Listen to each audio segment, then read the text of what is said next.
Paparan saya hari ini terdiri dari latar belakang, regulasi dan definisi, isu obat palsu, kasus obat palsu, dampak peredaran obat palsu, penanganan obat palsu dan peran tenaga kesehatan, serta penutup. Sebelum kita mulai masuk ke dalam topiknya, sedikit kami ingin jelaskan tentang visi misi Badan POM 2020-2024. Ini visi baru, bahwa obat dan makanan aman, bermutu, dan berdaya saing untuk mewujudkan Indonesia maju, berdaulat, mandiri, dan berkepribadian, berlandaskan gotong royong. Misinya ada 4, dan yang terkait topik hari ini adalah misi ketiga, yaitu meningkatnya efektivitas pengawasan obat dan makanan, serta penindakan kejahatan obat dan makanan, melalui sinergi pemerintah pusat daerah dalam kerangka negara kesatuan untuk perlindungan segenap warga. Bapak Ibu sekalian, tentu yang belum terlalu mengenal Badan POM, saya di sini sekaligus menyampaikan bagaimana peran Badan POM. Badan POM memiliki peran di dalam pengawasan produk sebelum beredar, atau kita sebut pre-market control, dan juga post-market control, yaitu produk setelah produk beredar mendapat izin edar. Kita juga tetap melakukan pengawasan. Pengawasan dimulai dari industri, yaitu ada cara produksi obat yang baik, kemudian pada saat didistribusikan produknya harus memenuhi cara distribusi obat yang baik, dan juga kami akan melakukan sampling dan pengujian produk-produk yang ada di pasaran untuk kemudian kami lakukan pengujian di laboratorium. Selain itu, melakukan pemantauan efek samping obat atau pharmacovigilance. Bapak Ibu sekalian, kita tahu bahwa kondisi saat ini globalisasi dan persaingan dagang ini sangat mempengaruhi terkait perlindungan kesehatan masyarakat dan akan menyebabkan tantangan berupa maraknya produk impor, perubahan gaya hidup, minimnya pengetahuan masyarakat tentang obat ilegal dan palsu, lemahnya penegakan hukum atau efek jerah, kemudian adanya kemajuan teknologi, sehingga banyak penjualan-penjualan yang saat ini kita ketahui melalui online.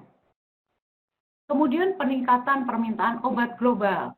Ini saya kaitkan sedikit ya, walaupun mungkin topik IAI sudah banyak terkait pandemi, mungkin saya walaupun ini tidak banyak, tapi kami sedikit sampaikan. Nanti ada informasi terkait bagaimana peningkatan permintaan obat secara global selama pandemi ini. Kemudian pembelian obat-obat online. Ya, bukan hanya pembelian, tapi juga promosi selama pandemi ini luar biasa. Ya, luar biasa yang kami lakukan, sehingga kami selalu harus melakukan pemantauan paling tidak 2 hari sekali, ya, terkait obat-obat COVID ini. Nah, terkait hal-hal ini menyebabkan potensi masuknya obat ilegal termasuk palsu.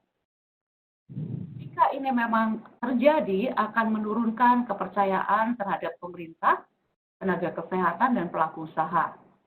Kemudian juga produsen atau pelaku usaha tidak dapat menjamin produk yang didistribusikan.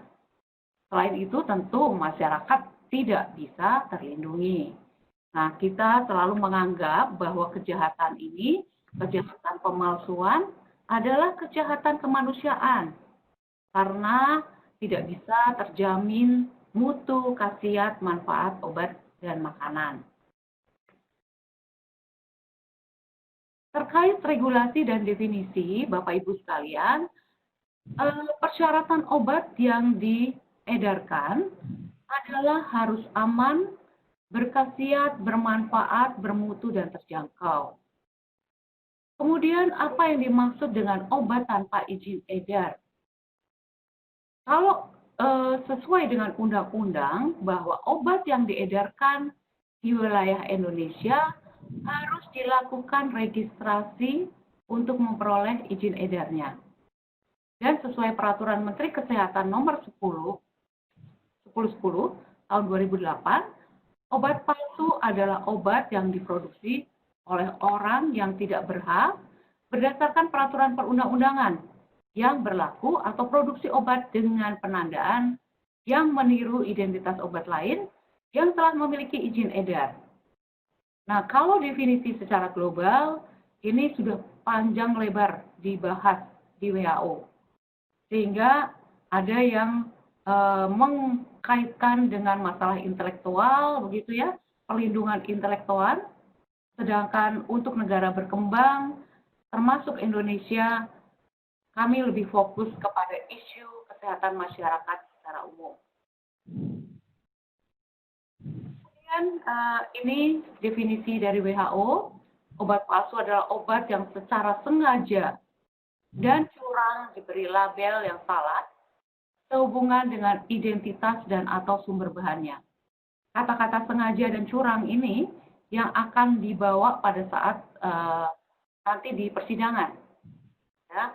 Untuk obat yang mungkin mutunya turun misalnya, tapi itu bukan adalah kesengajaan atau kecurangan, itu akan mempengaruhi pada sanksi. Kemudian pemalsuan dapat terjadi baik obat bermerek maupun obat generik. Kemudian produknya mungkin saja termasuk bahan yang sesuai, ada yang tidak ada zat aktifnya, ada yang dosisnya juga tidak sesuai, ada yang tinggi, rendah, dan variatif. Bahannya juga salah dan kemasannya palsu. Jika dilihat dari pie chart di sini sebagian besar obat-obat palsu yang ditemukan adalah tanpa zat aktif. 60% di sini ya. Yang jumlahnya sesuai hanya 5%. Nah, jumlah sesuai ini tapi dianggap palsu kenapa? Bisa saja karena dilakukan repacking ya.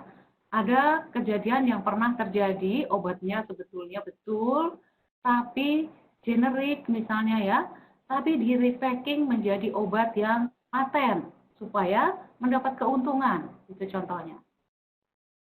Nah, ini Bapak Ibu saya sampaikan terkait isu-isu obat palsu. Cukup banyak di sini penelitian-penelitian yang sudah dilakukan. Ya, ada yang memang kalau kita lihat yang nomor 3 saja di sini dilihat obat yang dilaporkan palsu selama periode 2013-2017 ke WHO itu bervariasi. Mulai dari obat yang life saving sampai obat yang lifestyle. Nah, sedangkan Badan POM sendiri melakukan pengawasan, penindakan, dan survei obat ilegal, disfungsi ereksi tanpa izin edar, paling banyak ditemukan di peredaran. Jadi memang disfungsi ereksi ini terlalu banyak yang dipromosikan, gitu ya. Dan ternyata adalah obat ilegal. Kemudian ada juga obat-obat tertentu yang palsu dengan dosisnya yang cukup besar. Obat-obat tertentu ini sering disalahgunakan dan kekhawatiran kami adalah ini bisa merusak generasi bangsa. Kemudian jika dilihat kasus obat palsu secara global, ini di Singapura. Tahun 2007 terdapat kejadian yang menggemparkan. Jadi sampai dengan 150 ya masuk rumah sakit setelah mengkonsumsi obat disfungsi ereksi yang ternyata adalah palsu. Kandungannya terdapat gliburit atau obat diabetes. Kejadian tersebut menyebabkan 7 pria koma dan 4 pria meninggal. Tadi sudah disampaikan juga oleh narasumber sebelumnya, hati-hati untuk membeli di sarana-sarana yang tidak berwenang. Ya. Kemudian ada lagi kasus di Kongo tahun 2014-2015. Ini 1.000 orang malah masuk rumah sakit karena obat palsu antipsikosis. Kemudian data WHO tahun 2007-2016, ada sekitar 1.600-an lebih anak-anak meninggal karena pneumonia karena antibiotik yang substandar dan palsu. Kemudian dari IFPME, 50% obat yang dijual ilegal online adalah obat palsu. Nah, ini Bapak Ibu sekalian, ini kira-kira adalah kasus-kasus obat palsu yang pernah terjadi. sebelum pandemi juga sudah banyak ya, pernah ada kasus vaksin palsu yang menyebabkan kehebohan di Indonesia kira-kira. Kasus kedua adalah kasus temuan gudang di Balaraja. Badan POM menemukan ada gudang obat ilegal di Balaraja, dan kasus yang juga ada PBF yang menjual obat palsu. Nah, terungkap contoh yang di Balaraja, di sini terungkap berdasarkan hasil pengembangan, hasil pemeriksaan Badan POM di Kalimantan Selatan. Jadi pertama di Kalimantan Selatan, tapi kemudian ditelusuri, akhirnya ditemukanlah gudangnya di Balaraja. Ya, modus obat palsu ini adalah tentu dengan komposisi dan kemasan yang serupa dengan yang asli. Kita juga menemukan di situ adalah alat-alat produksi untuk skala yang besar, seperti pabrik farmasi. Jadi pans and dye-nya itu seperti industri farmasi. Nah, ini yang juga kita pertanyakan. Jadi, apakah kok bisa dapat pans and dye yang sama begitu ya? Jadi, kami menganggap bahwa untuk pemusnahan mesin cetak ini juga harus diperhatikan oleh industri-industri farmasi. Jika sudah tidak menggunakan lagi pemusnahan atau mesin cetaknya ini agar diperhatikan. Pans and dye-nya juga dijaga baik-baik. Nah, kemudian ditemukan juga berawal dari pemeriksaan Badan POM di salah satu PBF. Kami mencurigai ada kemasan obat yang berbeda dengan kemasan yang lain. Nah, namun memang kemudian ditindaklanjuti oleh polisi ya. Akhirnya ditemukanlah tempat pembuatan di salah satu kota ya.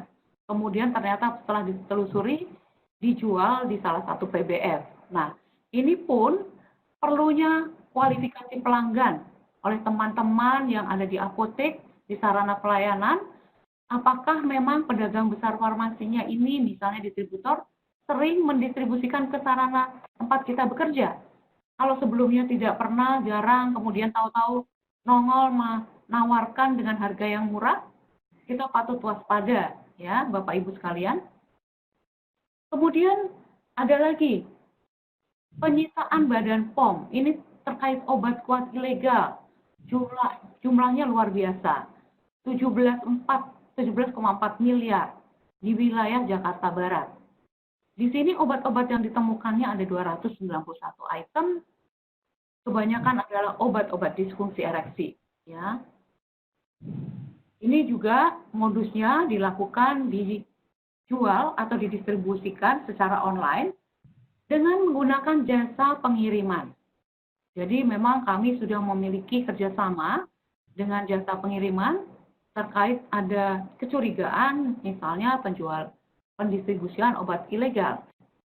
Nah, Bapak Ibu sekalian, selama pandemi bukan artinya bahwa peredaran obat palsu ini mereda ya.